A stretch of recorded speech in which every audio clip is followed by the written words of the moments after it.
Thank you, Deb. I'm just so sad I couldn't be there in person at this one.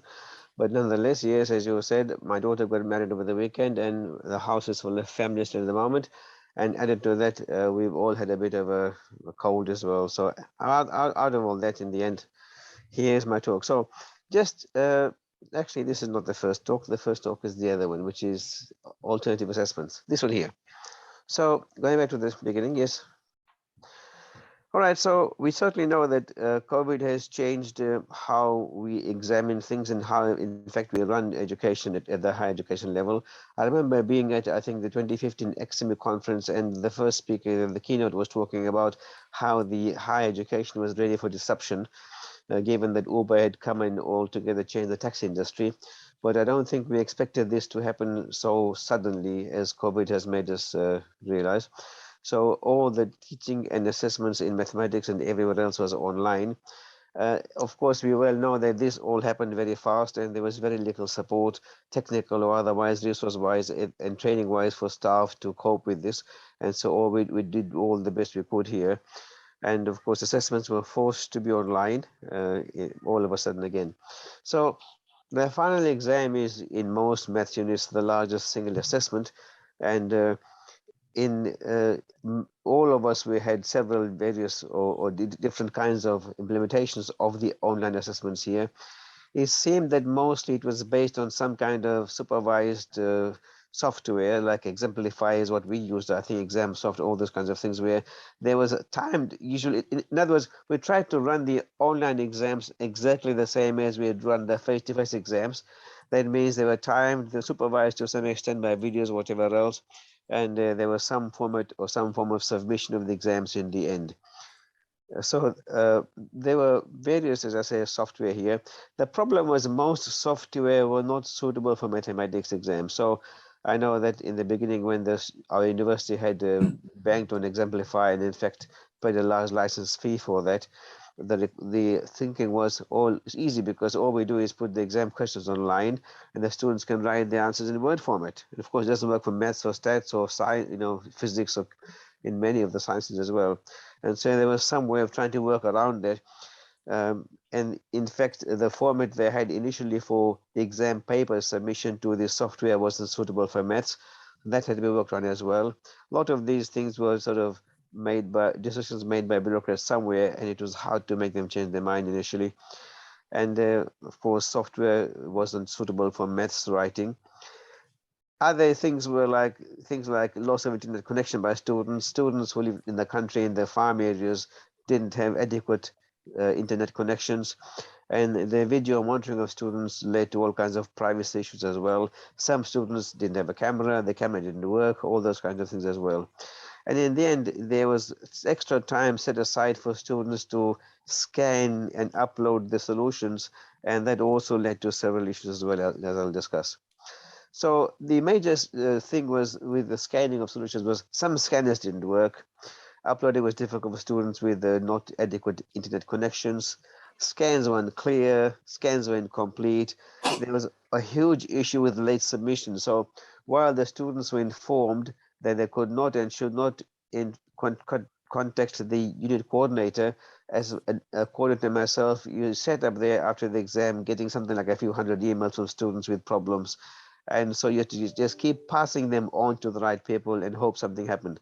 And of course, if a submission was late because of problems with scanning, what do you do with it? So all these kinds of things had to be taken care of in the end.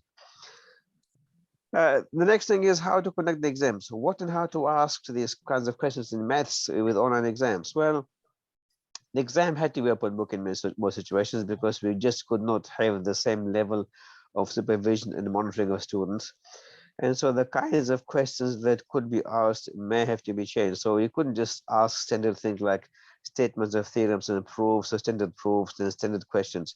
So we could we actually ask these usual kind of standard questions we ask in say classroom examples and problem sheets? Could we or could we not? We'll see what we decide in the end. But nonetheless, content had to be tested in some way. So we still had to test content. And so how do we do that? What kinds of questions could you still ask that would test content without compromising the exam because it was open book. And so some thinking had to be required here. So some examples of one person who's done quite a bit of research in this area is Tracy Craig. And if you go to her website, I hope I can connect from here, you'll find she's done quite a bit over here. Can you see that screen there now? Yes. Good. So Tracy's done quite a bit there. If you go to her research publications, you'll find lots of things she's done about how to test in particular. She's been looking at calculus and vector calculus in particular, design principles for linear algebra questions, those kinds of things. So it's worthwhile looking there and finding what she has done. So please go to her website and have a look at that. Just a few examples of the kinds of things that she would have done would be really interesting in how she asks questions. Here are some of my questions from my intro calculus class. So this is essentially a bridging course for students who have come in with the lowest level of maths from high school, which is the maths applications, and they will now do essentially what we call the methods here, the middle maths which is methods we say in our state in WA, and the next is specialist, which is the next level up. So here is just intro calculus. So here's one way of actually testing log laws. So here we've got the integral from 1 to a of 1 upon x is a, and so on and so forth. You can see the question there. So asking them questions there that require them to know the integral of 1 upon x is log x, and then using log laws here to simplify these things. And here again, because this is essentially something that they would not have so easily or clearly seen in classroom examples, this was non-standard. The second question here is information of this kind where f is a differentiable function such that you've got values of x of f at various points along the x-axis, and then also some derivatives and some ideas of what's going on here. You can then ask students questions of these kinds. So to be able to do this kind of stuff, first of all, of course, they'll use the fundamental theorem of calculus. Some kind of sketch of the graph of this function would be useful as well to be able to work it out. Again, non-standard kinds of things here that would not be available in our general problem sheets and things of that kind. Even if they were, that would not make it easy for them to work it out unless they understood what they're doing. The next is differentiation rules. We still want to work out things like product rules, quotient rules, those kinds of things. Now, while you can test them at the basic level here as well, this is one where it's a bit more difficult. It still requires the rules. So you got gx is a function that has g0 as 2 and g just 0 as 1. Then we've got a composition here of f. So f is now x g log x. We want f dash at 1. And similarly, we've got hx is e to the negative x over g 1 minus e to the x over at h dash to 0.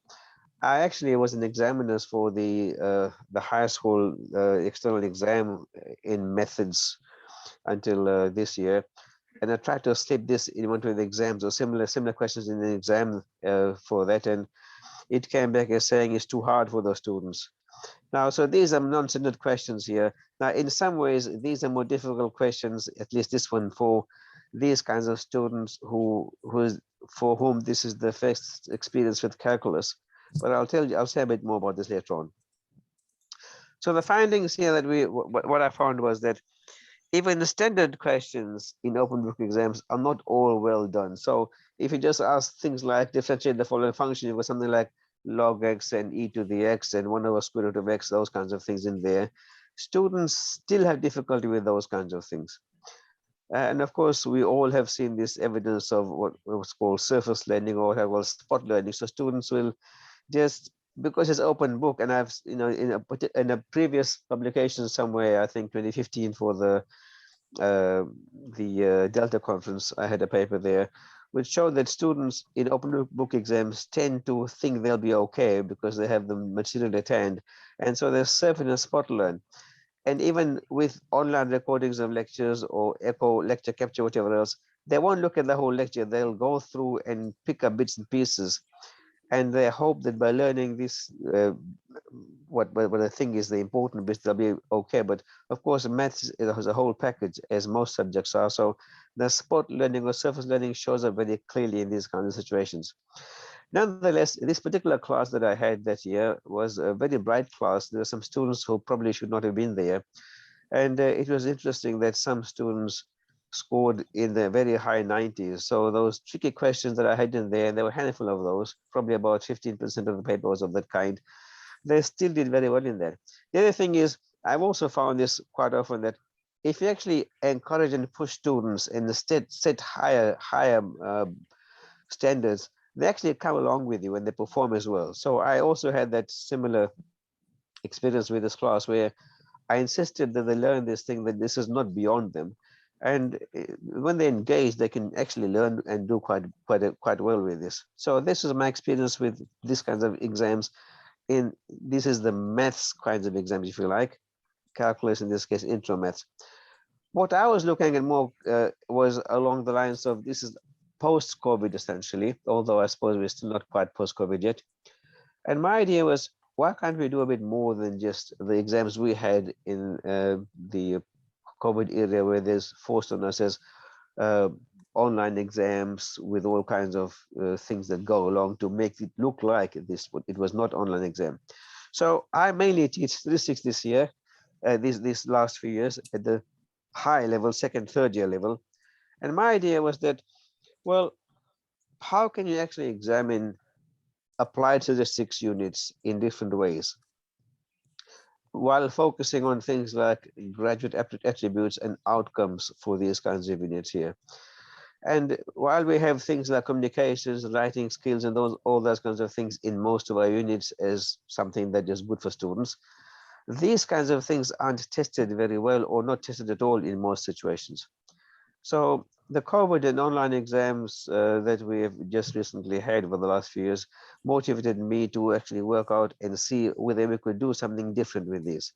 So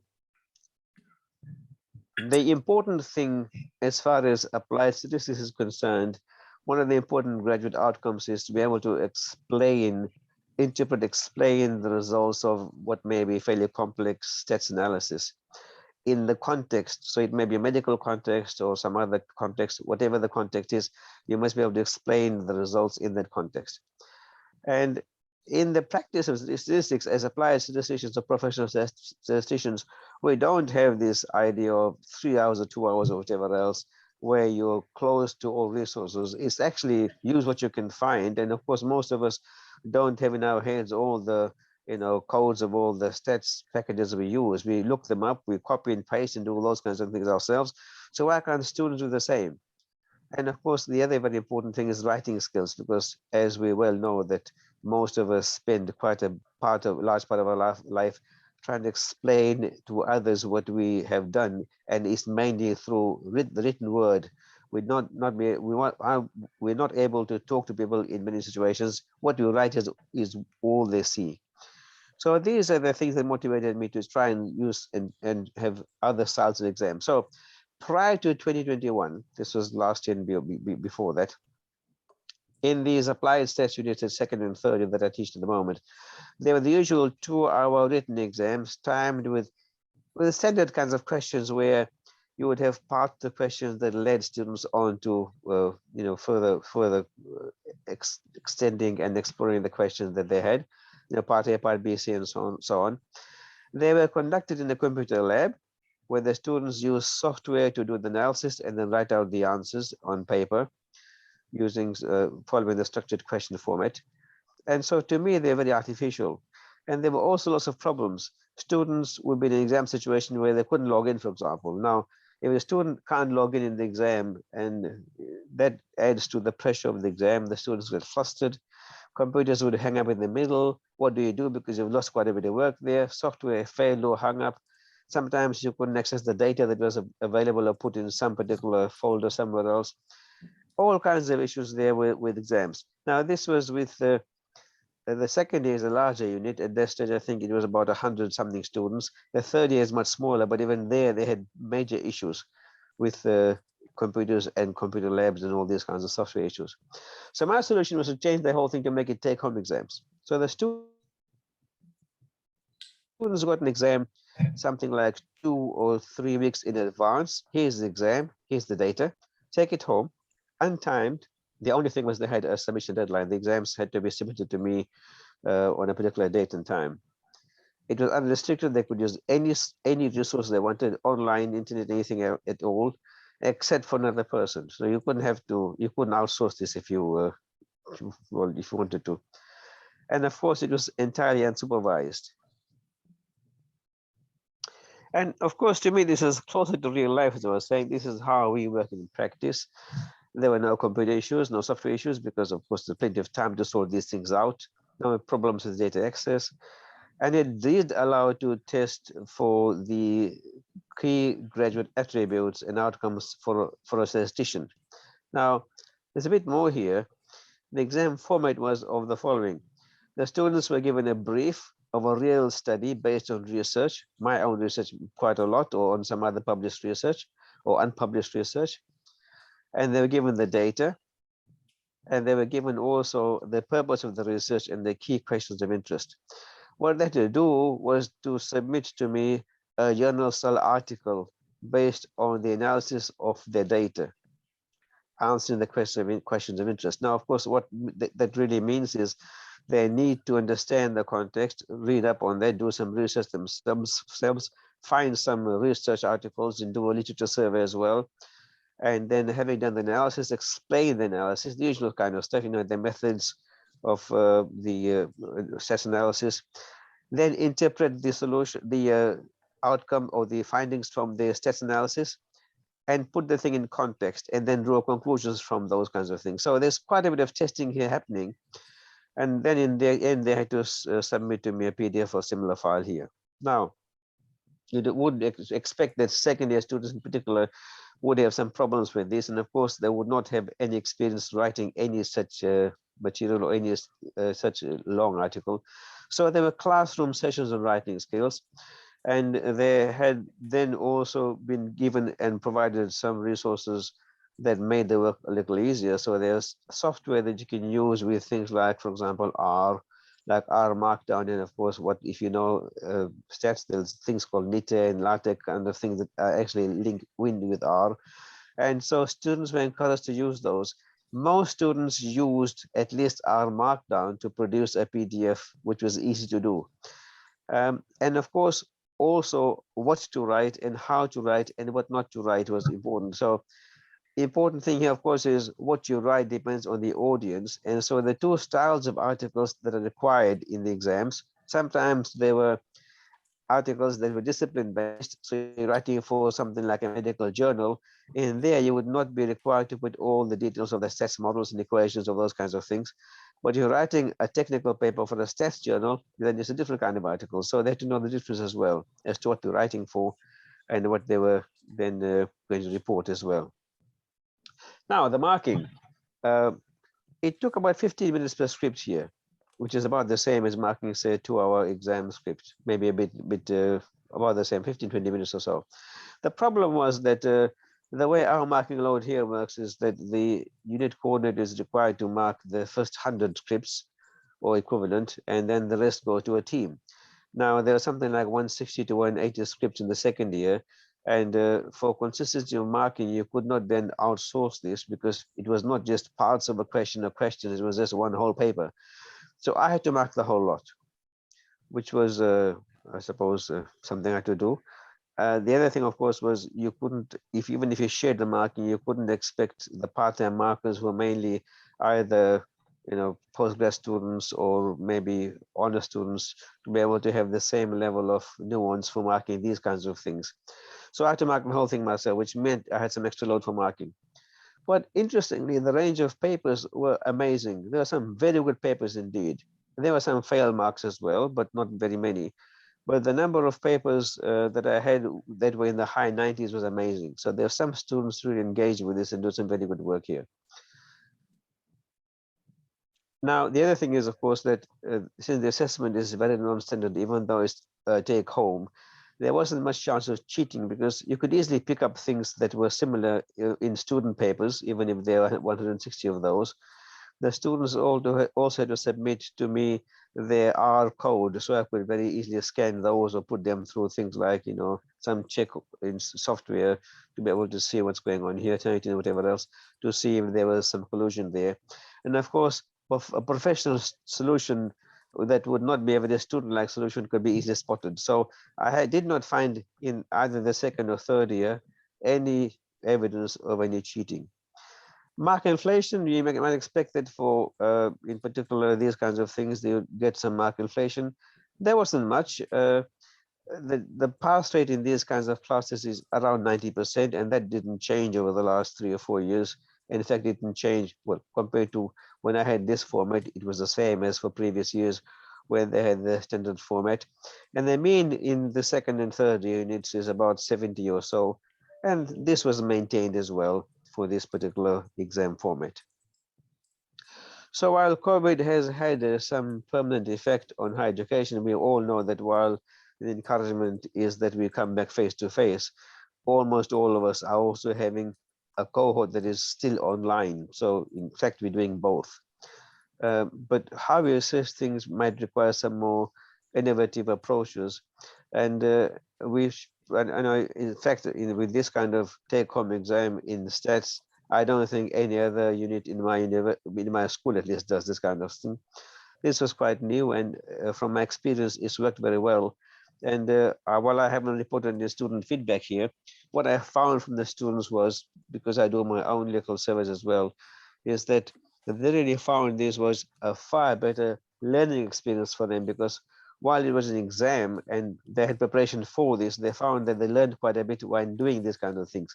So these kind of students here who do applied tests will probably most likely end up working in some research environment or commercial environment where they work with groups of people or by themselves, and they're required to do quite a bit of reading and writing. So this was something they thought was really relevant for them. Here is some literature very quickly, Trace's paper and my paper there. And that's enough for the first talk. Deb, are we taking questions now for this? Yes, thanks Nazim for being so helpful.